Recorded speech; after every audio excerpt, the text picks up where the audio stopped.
우리가 요즘 시편을 소리내어 읽고 있습니다. 성경 말씀을 소리내어 읽으면 영혼에도 큰 유익이 있고 육신도 강건해집니다.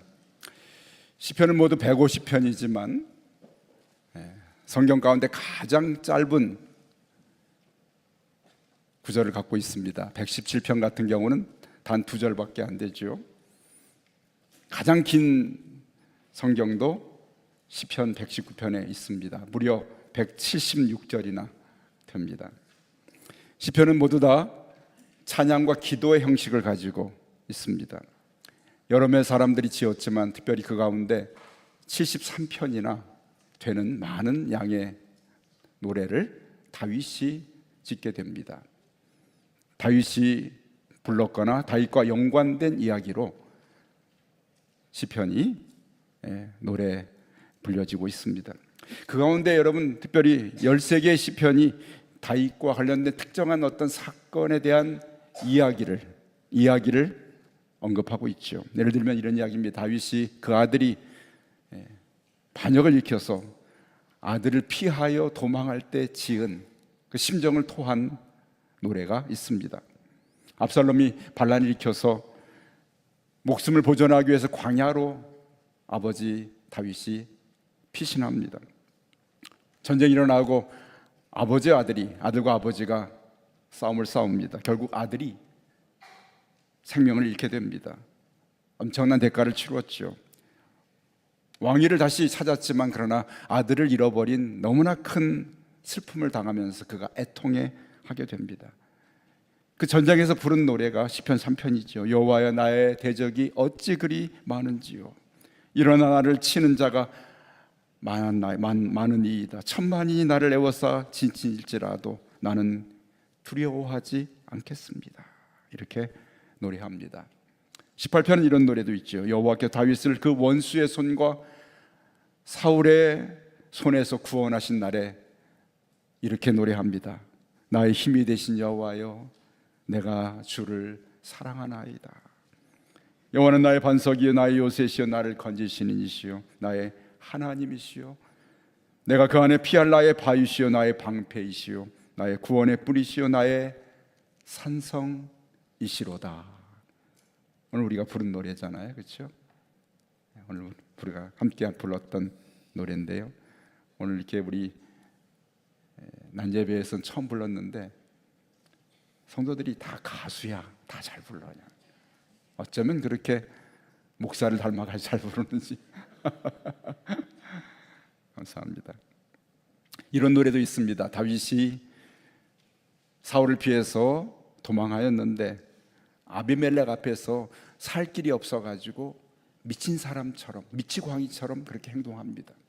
대문에 손으로 대문을 그적거리고 침을 수염에 흘리면서 그렇게 미치광이 흉내내면서 생명을 부지합니다. 그러면서 시편 34편에 이 곤고한 자가 부르짖음에 여호와께서 들으시고 그 모든 환난에서 구원하셨도다. 의인은 고난이 많으나 여호와께서 그 모든 고난에서 건지시는도다 하면서 그가 브레셋 사람에게 붙들렸을 때, 사울을 피하여서 굴에 갇혔을 때, 다윗을 죽이려고 집을 사람들이 지키고 있을 때, 삶의 그러한 상황마다 다윗의 삶의 이야기가 있었고 그는 그 삶의 상황마다 노래를 부르거나 기도하거나 하는 그러한 일들을 통해서 자신의 아픔과 마음을 토하여 낸 것을 보게 됩니다. 다윗의 그런 일생에 많은 고통의 시간들이 있었죠. 다윗은 그러한 고통의 순간마다 홀로 고군분투하면서 이 고난의 터널을 지나기를 간절히 기도합니다. 그래서 그가 공경을 당할 때마다, 어려움을 당할 때마다 그는 기도를 쉬지 않습니다. 야고보는 이렇게 노래하지 않습니까? 너희 중에 고난 당하는 자가 있느냐? 그는 기도할 것이요. 즐거워하는 자가 있느냐? 그는 찬송할지니라. 우리 어려운 상황을 당하게 되면 기도하게 됩니다. 공경을 당한, 어려움을 당한 그 순간이 우리를 기도의 이야기로 이끕니다. 다윗만이 아니죠. 우리들도 마찬가지입니다. 보통의 인생을 사는 우리들에게도 갈등과 실패와 두려움과 또는 사랑과 절망, 배신, 상실과 구원의 일들을 경험할 때 그때마다 우리는 기도의 자리에 또는 찬송을 부르는 자리에 나아가게 됩니다. 예레미야는 그래서 우리 인생 가운데 짧은 예레미야 애가를 5장 쓰면서 그 안에 수십 가지의 그런 고통을, 인생이 겪는 고통을 노래하고 있습니다. 내가 버림받은 사람으로 취급당하는 고통이요, 학대를 당하면서 사랑하는 가족을 잃으면서 당하는 고통과 존경받는 위치에서 떨어질 때, 그리고 나를 편안하게 주는 사람이 이 땅에 아무도 없을 때, 친구가 등을 돌리고 몸과 마음이 쉴 자리를 잃어버리고 재물을 잃어버리고 경멸을 받고 멸시를 당하면서 자신을 누구도 이해해주지 않는 자리에서 겪는 고통을 당합니다. 나와 경쟁을 벌이는 사람이 잘 되어서 나를 비웃는 모습으로 쳐다보는 그런 모습을 볼 때 당하는 고통이요, 비극적인 그런 손실로 통해서 괴로워하는 고통을 당하기도 합니다. 잘못된 가르침을 따르다가 너무나 늦게 그것을 깨달았을 때의 고통, 하나님이 복을 내게서 옮기신 것 같은 그런 삶의 상황의 고통을 느끼고 하나님의 누르시는 징계 아래에 있는 것 같은 고통을 느낄 때 사람들이 수많은 고통들을 겪어갑니다. 그런데 이런 고통의 삶의 자리가 사실은 우리에게 다가오는 기도의 자리고 찬송의 자리고 그것이 하나의 이야기가 되는 것을 보게 됩니다. 우리는 매일의 삶의 순간이 우리의 삶의 이야기로 가득하게 차 있습니다. 우리의 삶은 이야기입니다. 문학에도 이야기가 들어있고 미술에도 이야기가 들어있고 노래에도 음악에도 이야기가 들어있습니다. 그 속에는 바로 그 이야기 속에는 기도가 담겨 있고 또한 노래가, 찬송이 담겨 있습니다. 성실하게 살아가는 사람들의 이야기, 매일의 전쟁에 나가는 사람의 이야기, 사랑을 나누는 사람들의 이야기, 생계를 꾸려가는 사람들의 이야기, 그리고 때로는 악한 흉계를 꾸리는 사람들의 이야기, 이런 하루하루의 삶의 이야기가 쌓여서 우리의 인생이 되게 됩니다. 모든 삶의 이야기 속에 기도가 담겨 있고 기도 속에는 또한 이야기가 있습니다. 이야기가 없는 기도가 없고 기도가 없는 이야기가 없습니다. 다윗의 삶은 전체가 다 기도였고 노래였고 삶의 이야기였습니다. 이런 다윗의 이야기에 담겨있는 시편은 바로 우리에게 주시는 하나님의 말씀이 그 속에 담겨 있습니다. 다윗의 이야기는 우리의 이야기가 되고 그의 기도는 우리의 기도가 되고 그의 노래는 우리가 부르는 노래가 되는 것을 경험하게 됩니다. 다윗은 이렇게 고난과 고통을 겪으면서 우리에게 진리를 2가지 가르쳐 주는데, 첫 번째 진리는 무엇입니까? 자신이 삶을 살아가면서 삶의 이야기 속에 어려움을 당할 때마다 자신은 하나님께 피했다고 하는 그러한 진리를 가르쳐 줍니다. 1절이죠. 여호와여 내가 주께 피하오니, 내가 주께 피합니다. 어려움을 당할 때마다 우리가 주께 피해야 할 것을 다윗은 자신의 삶의 이야기 속에서 경험한 진리를 전해줍니다. 여호와여 내가 주님께 피합니다. 피한다는 말은 무슨 의미입니까? 하나님의 이름을 부르거나 그분을 믿고 의지하거나 그분을 경외했다는 말이겠지요. 다윗은 고통의 연단 가운데서 그 고통 때문에 내가 하나님께 피했다는 고백을 먼저 우리에게 가르쳐 주고 있습니다. 그는 어떤 고통을 겪었는지 오늘 31편의 노래 가운데 담아주고 있습니다. 9절에 보면 여러분 이런 고통을 겪었다고 말합니다. 여호와여 내가 고통 중에 있사오니 내게 은혜를 베푸소서. 내가 근심 때문에 눈과 영혼과 몸이 쇠하였나이다. 자신 속에 찾아오는 근심 때문에 내 눈이, 내 영혼이, 내 몸이 쇠하였다, 시들어졌다고 그렇게 노래하고 있습니다. 그렇죠 여러분, 어찌 다윗만이 근심을 경험하겠습니다. 우리들도 끊임없이 삶 속에서 근심과 걱정과 염려가 떠나지 않지 않습니까? 너무나 근심하여서 자리에 이불을 뒤집어 쓰고 몸을 한치도 움직이기 어려운 근심을 겪습니다. 너무나 근심에 눌려서 물 한 모금 입에 넘길 수 없는 근심을 겪기도 합니다. 너무나 근심이 커서 자리에서 일어나 한 걸음도 옮길 수 없는 그런 근심을 겪을 때도 있습니다. 오늘 다윗이 그런 근심을 겪었습니다.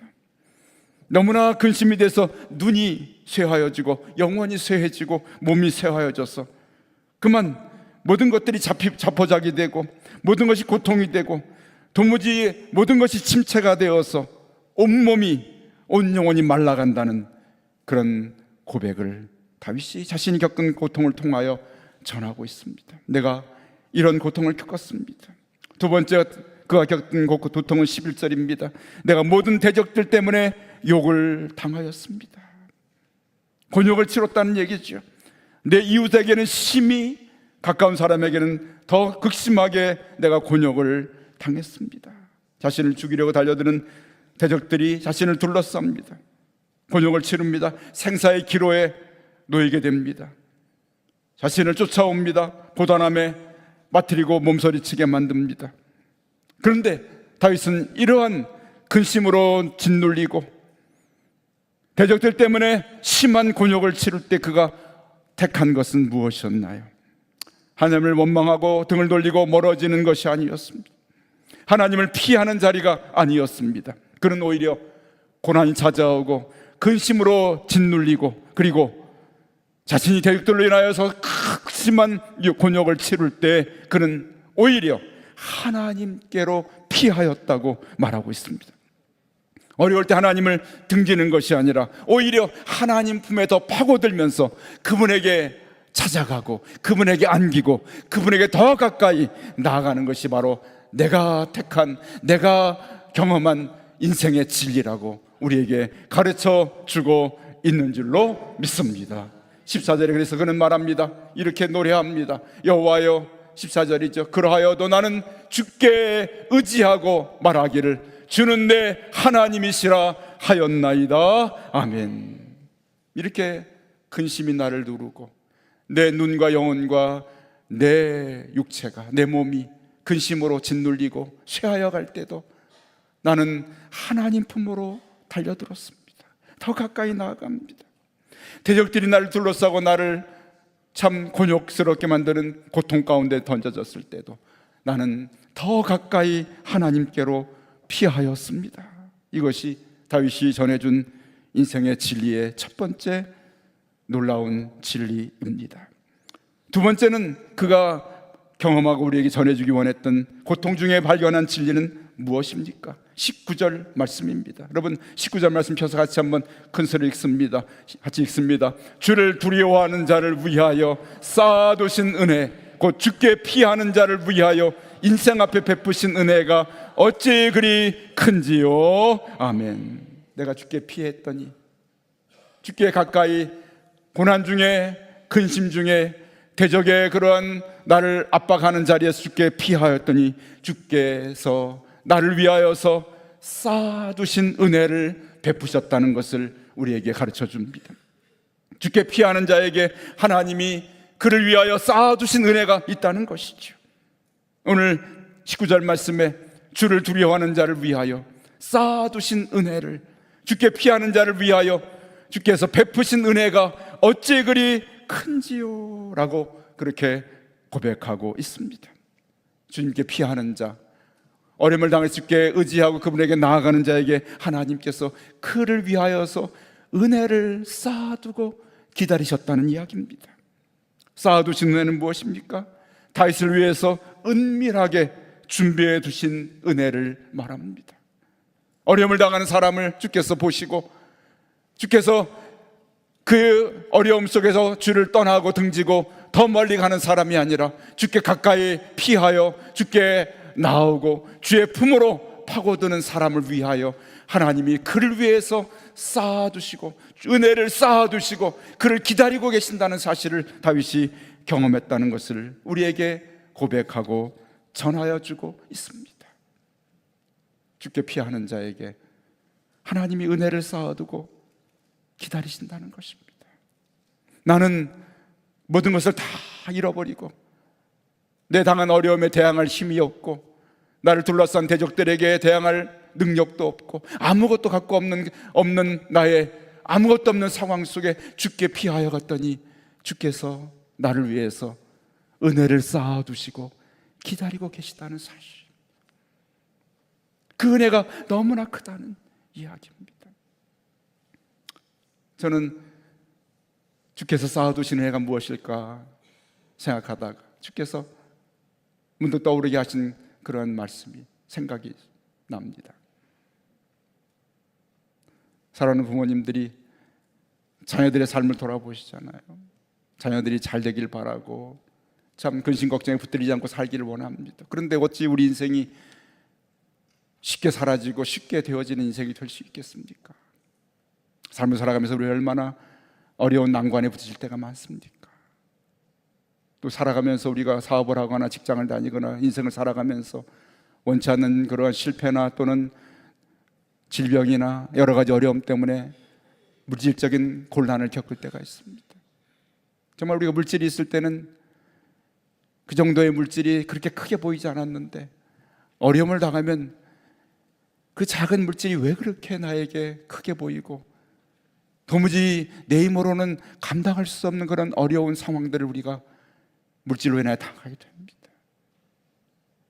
사랑하는 아들이 그 물질 때문에 어려움을 당하고 잠 못 이루고 신음소리를 내며 끙끙 앓으면서 어찌할 줄 몰라서 그렇게 방황하고 헤매는 그 모습을 바라보고 어머니가 그동안에 여기저기서 모아둔 자녀들에게 받거나 어디서 얻은 물질들을 쌓아놓으셨다가 그 쌓아둔 물질을 아들의 손에 쥐어주면서 아들아 너무나 작은 것이지만 네가 얼마나 힘드니 네가 이것이 너무나 지금 필요할 텐데 이것으로 작지만 어려움을 이겨봐라 하는 어머니가 그동안에 자식 모르게 쌓아두셨던 아들 모르게 쌓아두셨던 그 적은 물질을 손에 쥐어주면서 아들이 다시 일어날 수 있는 힘과 용기를 전해주는 그 어머니의 쌓아두신 작은 사랑의 보따리가 하나님께서 우리 고난당하는 우리 자녀들을 바라보시면서 우리가 당하는 고난의 순간을 바라보시면서 하나님이 우리를 위해 쌓아두신 그 은혜의 보따리를 우리 손에 쥐어주시면서 다시금 힘을 내고 용기를 내고 그 어려움과 난관을 헤쳐나갈 수 있는 그런 힘과 능력을 공급해 주시는 그 하나님의 은혜가 오늘 다윗이 경험했던 하나님이 주께 피하는 자를 위해서 쌓아두신 은혜라고 하나님께서 우리에게 깨닫게 하여 주신 줄로 믿습니다. 아멘. 우리가 주께 가까이 가면 갈수록 그분이 우리를 위해서 더 필요한 것들을 쌓아두십니다.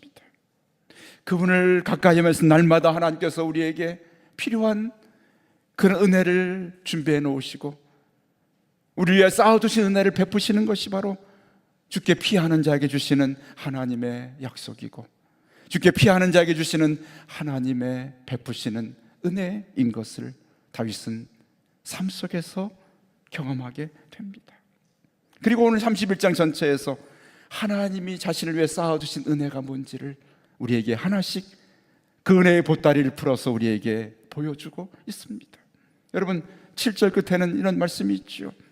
내가 주의 인자하심을 기뻐하며 즐거워할 것은 주께서 나의 고난을 보시고 환난 중에 있는 내 영혼을 아셨습니다. 내가 고난을 당하고 환난을 당하면 정말 그때 사람이 필요하고 친구가 필요하고 유리자가 필요한데 내가 어려움을 당하면 왜 그렇게 좋을 때 잘 될 때 가까이 했던 사람들이 다 떠나가는지요. 그렇죠. 잘 될 때는 사람들이 곁에 붙고 친구들이 찾아오고 그런데 내가 어려움을 당할 때는 왜 필요한 나에게 도움을 줄 수 있는 사람들이 떠나가고 그렇게 멀리 가고 친구들이 사라지는지요. 그때 고난을 당하고 어려운 상황 속에 한없이 홀로 남겨진 외로운 그 순간에 다윗은 경험한 것이 뭐냐면 나의 고난을 하나님이 보고 계시고 환난 중에 있는 나를 하나님이 알고 계시다고 그렇게 하나님의 은혜의 보따리를 그가 경험하게 됩니다. 어디 이것뿐이겠습니까? 20절에는 이런 하나님의 은혜의 보따리를 고백합니다. 주께서 그들을 주의 은밀한 곳에 숨기사 사람의 꾀에서 벗어나게 하시고 비밀이 장막에 감추사 말다툼에서 면하게 하시리이다. 사람들이 자신을 꾀를 써서 빠뜨려서 자신을 결박하고 그런 구렁텅이에 빠뜨려 할 때 주께서 그곳에서 벗어나게 하셔서 자신을 비밀이 준비한 장막에 감춰주셨다. 내 힘으로 피할 수 없는 그런 삶의 상황 속에 하나님께서 비밀리 준비해 놓으신 장막을 예비하시고 그것으로 대적들이 원수들이 나를 구렁텅이에 빠뜨릴 때 나를 건져주셔서 비밀의 장막에 감춰주신 하나님의 쌓아두신 은혜를 그가 경험하게 됩니다. 뿐만입니까? 21절에도 하나님의 쌓아두신 은혜를 이렇게 노래합니다. 여호와를 찬송할지어다. 견고한 성에서 그의 놀라운 사랑을 내게 보이셨음이로다. 아멘. 내가 놀라운 사랑을 경험하게 됐습니다. 놀라운 사랑이라는 말은 넘치는 사랑을 말합니다. 그 사랑이 얼마나 풍성했든지 넘치는 사랑을 내가 경험했는데, 내가 곤란한 지경에 빠졌을 경우에는 사람들이 다 나를 냉대합니다. 너무나 차갑습니다. 내가 고난에 빠졌을 때 왜 그렇게 사람들이 나를 냉대하고 차갑게 대하든지요. 그런데 하나님의 놀라운 사랑은 너무나 가슴으로 나를 뜨겁게 안아주시고 그 하나님의 쌓아두신 은혜가 나에게 임했을 때 하나님의 그 뜨거운 가슴으로 안아주신 사랑이 다윗을 견디게 하시고 이기게 하셔서 나를 견고한 성에서 그의 놀라운 사랑을 나에게 보이셨노라고 노래하고 있습니다. 그렇습니다. 그가 경험한 하나님이 나를 위해 쌓아두신 은혜가 이렇게 삶 속에서 그가 순간순간 경험된 것을 고백하고 있지요. 또 하나 마지막 22절에 그가 경험한 하나님의 쌓아주신 은혜의 보따리는 무엇이 담겨 있었을까요? 22절입니다. 내가 놀라서 말하기를 주의 목전에서 끊어졌다 하셨사오나 내가 주께 부르짖을 때 주께서 나의 간구하는 소리를 들으셨나이다. 아멘. 내가 고난 속의 삶의 이야기에 삶의 자리에서 기도로 주 앞에 나아갔더니 주께 내 간구하는 소리에 응답하여 주셨습니다. 아멘. 그것이 자신이 경험한 하나님의 쌓아두신 은혜였습니다. 아무도 나를 알아주지 않을 때 외로운 나에게 하나님이 나를 바라봐 주시고 내 영혼을 알고 계신 하나님을 만나게 됩니다. 사람들이 나를 꾀에 빠뜨려서 깊은 물속으로 나를 빠뜨리려 할 때 하나님이 비밀하게 장막을 준비하시고 그것은 나를 감춰주신 것을 경험했습니다. 너무나 차가운 세상, 냉정한 세상 가운데서 하나님의 뜨겁고 놀라운 뜨거운 사랑을 다시 경험합니다. 삶의 자리에서 순간순간 주께 기도로 주 앞에 자신의 이야기를 주 앞에 털어놓고 자신의 삶의 고단한 이야기를 주께 찬양으로 나아갔더니 주께서 응답해 주셨다는 것을 고백합니다. 이것들이 다 주께 피하는 자에게 주께서 쌓아두신 하나님의 은혜였음을 우리에게 가르쳐 주고 있습니다. 아멘. 이것이 어찌 그리 큰지 여러분 19절 다시 한번 읽어볼까요?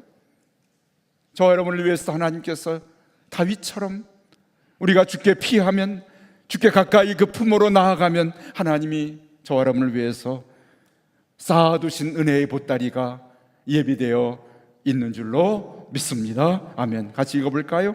주를 두려워하는 자를 위하여 쌓아두신 은혜 곧 주께 피하는 자를 위하여 인생 앞에 베푸신 은혜가 어찌 그리 큰지요. 아멘. 여러분 여기에 주를 두려워하는 자 자신의 이름 병호를 위하여 쌓아두신 은혜가 곧 주께 피하는 자를 위하여 병호 앞에 베푸신 은혜가 어찌 그리 큰지요. 여러분, 주께 피하는 자, 저 여러분 앞에 쌓아두신 은혜가 큽니다. 내 앞에 베푸신 하나님의 은혜가 어찌 그리 큰지, 다윗이 경험한 그 하나님의 은혜의 보따리를 우리에게 지금 넘겨주기를 원하는데, 함께 자기의 이름을 넣어서 한번 고백해 볼까요? 한번 19절 말씀 큰 소리로 읽어봅시다. 주를 두려워하는 병어를 위하여 쌓아두신 은혜, 곧 주께 피하는 자 병어를 위하여 앞에 인생아 병어 앞에 베푸신 은혜가 어찌 그리 큰지요. 아멘.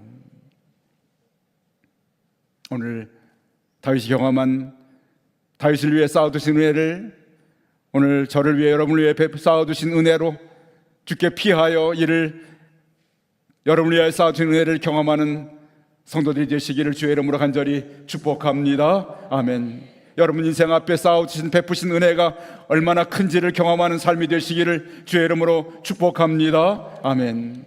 그렇습니다. 다윗이 경험했던 진리를 전해주고 있어요. 여러분 아직도 고난 가운데 있습니까? 어떤 고난 속에 있습니까? 아직도 내가 받을, 경험할 은혜가 참 많이 기다리고 있구나, 하나님이 나를 위해 지금 은혜를 쌓고 계시는구나 하는 것을 믿으면서 오늘 하나님의 은혜 앞에 나아가시기를 주의 이름으로 간절히 축원합니다. 주께 피하는 자가 되시기를 주의 이름으로 축복합니다. 아멘. 하나님은 결코 우리에게서 외면하시고 우리의 삶을 외면하시는 분이 아닙니다. 우리의 크고 작은 고통을 경험하고 알고 계신 분이요, 오늘도 우리에게 은혜를 쌓아두시고 베풀기를 원하시는 하나님의 기다림이 우리를 기다리고 계신데, 모든 상황 속의 삶의 이야기 가운데 여러분, 그것이 하나님께 나아갈 자리요, 주께 피하는 자리입니다. 어떤 이야기로 여러분 한 주간을 사셨고 또 한 주간의 삶이 어떤 이야기로 우리를 기다리고 있습니까? 그 자리가 바로 주께 피할 자리고 주께 나아갈 자리인 것을 다윗이 오늘 우리에게 가르쳐주고 있습니다. 주께 나아가 그분에게 피하기만 하면 그분이 우리를 위하여서, 저와 여러분을 위하여서 은혜를 쌓아두고 기다리시며 그 은혜의 보따리를 우리를 위하여 펼치시게 된다면, 세상이 나를 알아주지 않고 아무도 나를 알지 못할지라도 그분이 나를 알아주고 나를 바라보고 계시고, 내가 어떠한 그러한 공경에 처할지라도 하나님이 비밀하게 장막에 감춰주시며 뜨거운 사랑으로 나를 감싸주시고, 그리고 내가 부르짖고 기도할 때 하나님께서 응답하여 주실 줄로 믿습니다. 아멘. 여러분, 하나님 믿으시지요? 하나님을 의지하시지요? 그 믿음과 의지하심을 무엇으로 세상에 내가 보일 수 있습니까? 내가 고난당할 때, 어려움을 찾아갈 때 낙심하거나 원망하거나 이 고난과 어려움을 핑계하지 아니하고 이로 인해 하나님을 떠나지 아니하고 하나님의 뜻과 계획을 인정하면서, 하나님의 주권이 나를 주장하고 계시오니 하나님 날 붙들고 계신 줄 믿으니 하나님 주께 맡겨드립니다, 주의 은혜에 의지합니다 하는 것이 믿는 자의 하나님 앞에서의 고난 속에 보여드릴 그런 믿음의 증거가 바로 여기에 있습니다. 하나님의 주권을 인정하고 그분에게 피하여 나아갈 때 하나님 오늘도 저와 여러분을 위하여서 은혜의 보따리를 쌓아두시고 하나님께서 그 보따리를 풀어주시며 그로 인하여서 넉넉히 모든 고난과 어려움을 이겨내고 하나님의 함께하심과 나를 사랑하심을 경험할 수 있는 그런 인생의 삶의 이야기로 저 여러분이 가득하게 채워지게 될 수 있을 줄로 믿습니다. 여러분, 어떤 이야기가 여러분의 삶 속에 있습니까? 여러분의 삶의 이야기는 기도의 이야기가 되고 찬송의 이야기가 되면서 하나님의 놀라운 충만하시고 그리고 가득하고 끝이 없는 그 큰 은혜를 경험할 수 있는 그 이야기로 바뀌어지게 될 것입니다. 주님, 나의 삶의 모든 이야기가 나를 위해 쌓아두신 하나님의 은혜를 경험하는 이야기가 되게 하여 주옵소서. 삶의 그 자리에서 기도하게 하시고 삶의 어려운 그 자리에서 하나님 앞에 찬양하며 하나님 앞에 더 가까이 피하는 자로 날마다 살아가게 하시기를 원합니다. 오늘 이 말씀 붙들고 기도할 때 여러분을 위해서, 나를 위해 쌓아두신 하나님의 은혜를 풍성히 경험하는 매일의 삶의 이야기가 되시기를 주의 이름으로 간절히 축원합니다. 아멘.